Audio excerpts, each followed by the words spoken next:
საღამო მშვიდობისა ეთერშია ტელეკომპანია გურჯაანის მთავარი საინფორმაციო გამოშვება ახალ ამბებს თამარ გორხელაშვილი გაგაცნობთ. გურჯაანის მერიამ სოფლის მხარდაჭერის პროგრამის ფარგლებში მოსახლეობასთან შეხვედრები დაიწყო. საერთო სახალხო კრებები დღეს 4 სოფელში, ზეგაანში, შაშიანში, ვაზისუბანსა და მუკუსანში გაიმართა. მოსახლეობამ პრიორიტეტული საკითხები თავად გამოავლინა, რომელთა შორის არის სავარგულებამდე მისასვლელი გზების მოასფალტება, შიდა საუბნო გზების მოხრეშვა და სანიაღვრე არხების მოწესრიგება. პროგრამის ფარგლებში გამოყოფილი თანხა სოფლებზე მოსახლეობის რაოდენობის მიხედვით ნაწილდება. გურჯაანში სოფლის მხარდაჭერის პროგრამის ფარგლებში მოსახლეობასთან შეხვედრა აქტიურად დავიწყეთ.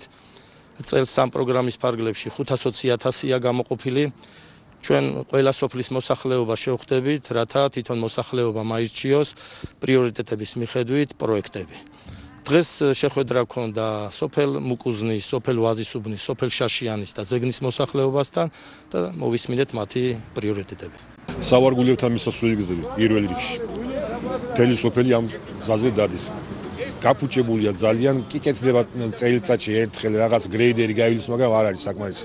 საფუძვლიანი გასაკეთებელი განსაკუთრებით არ ხვევიდან დაზიანებულია მელიორაციის მილები, ირეცხება გზა, გააკეთე, არ გააკეთე აზრი არ აქვს.